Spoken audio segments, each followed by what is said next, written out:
Hi everybody, today we're going to look at some statistical measures of center and dispersion, and really what I'm going to do is use Desmos and Excel to do the measures for us. So we're not going to do these by hand, we're going to use technology.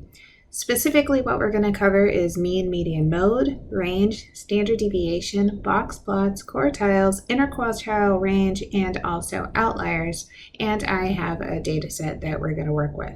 So what I created was something similar to the Module 2 mini-tab assignment, but instead of using mini-tab, I'm going to use Desmos and Excel to do the problems. The percentage of adults in each state and the District of Columbia who have completed a bachelor's degree or higher is provided. So we're going to take this data, we're going to find the mean, median, and mode, and be aware that the mode might not exist. All right, so I'm going to start in Desmos, but Desmos is going to take one little thing that we're going to have to do. So I'm going to take these numbers and I'm going to put them in Excel really quickly just to format them. So I'm going to hit Control-C to copy, and I'm going to go to Excel and I'm going to hit Control-V, and it's going to copy the cells in. So what I want to do is I want to take this whole column and I want to format it and tell it that it's a number. So I want to take the percentages away. So we're just going to say a number.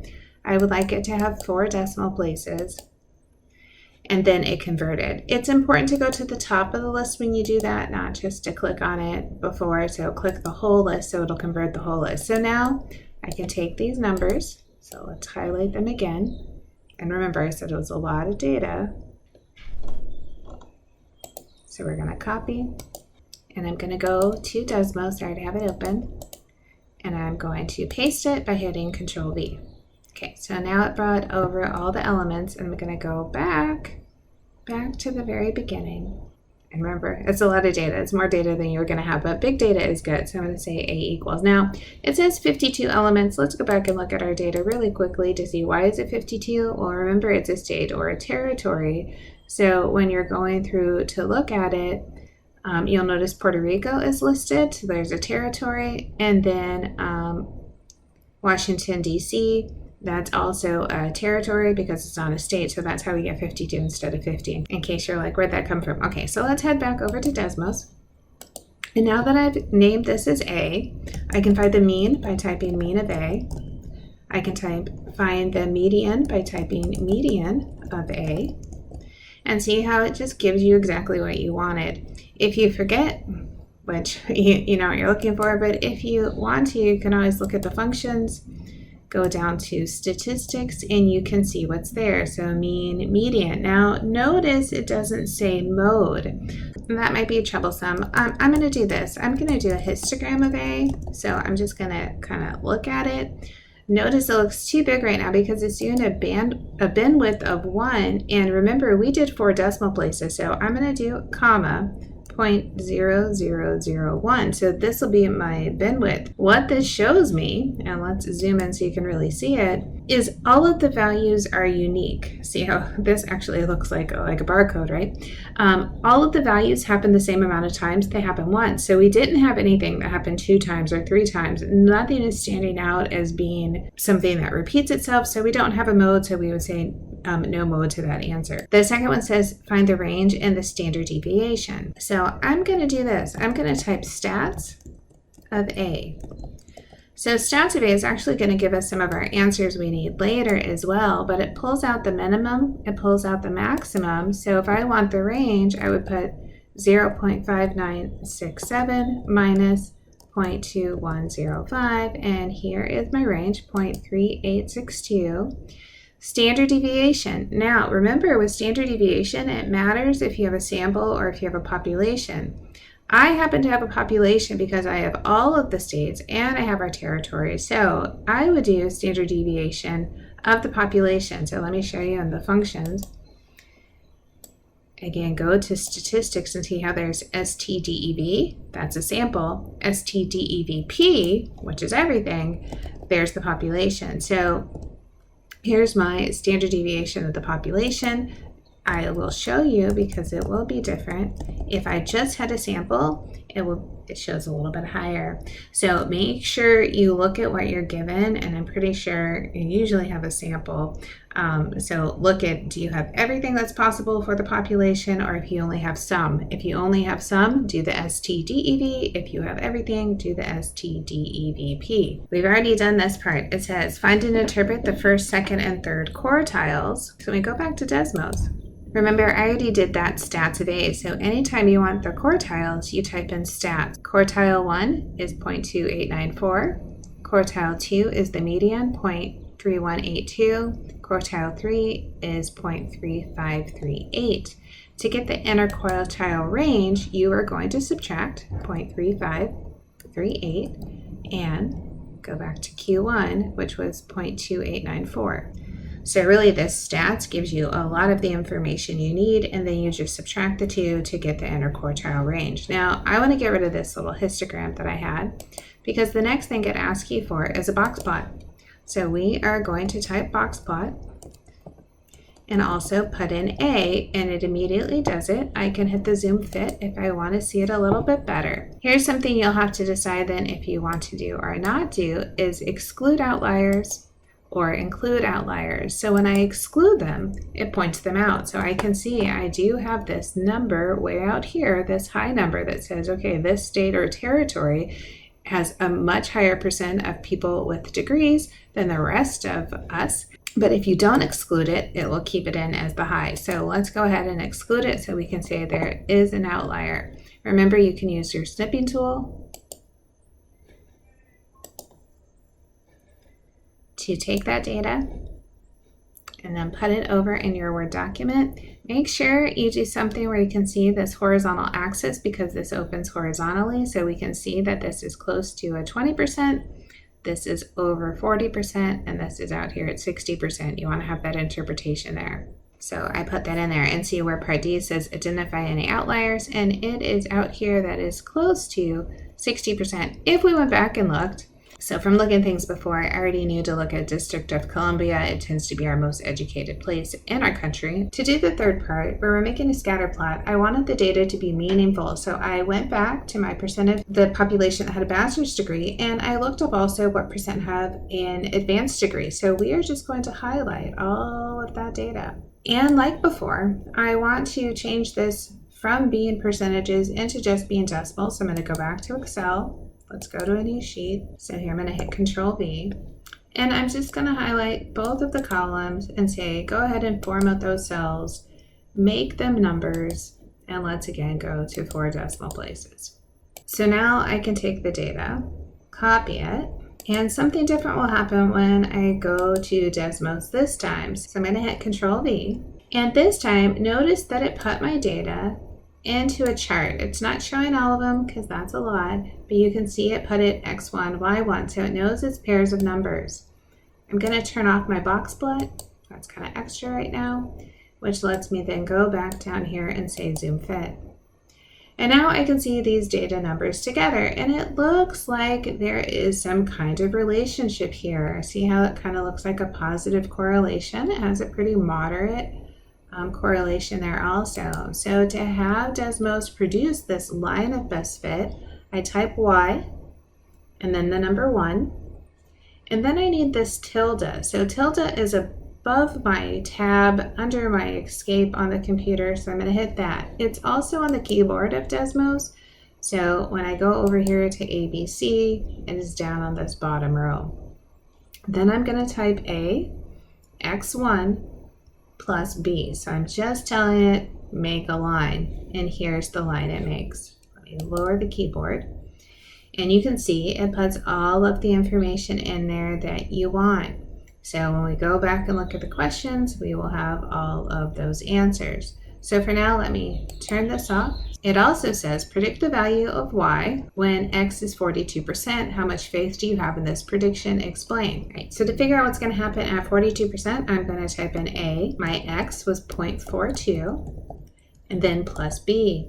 If 42% of a state or territory had a bachelor's degree or higher, I would expect about 18% of them to have an advanced degree. How do we feel about this? I feel pretty confident about it. I feel like we have a good correlation here. We have a high R, we have a high R squared. Both of those numbers are pretty close to 1, so I would have a lot of confidence in that number. Right, so that was stepping us through our 3 things. Let's do those again. And let's just use Excel. So if I want to use Excel to do this same kind of interpretation, again, remember it says mean, median, and mode was our start, then range, standard deviation. So we've already copied these over to Excel. We did that earlier. So here, I'm just going to type the words so I know what I'm doing.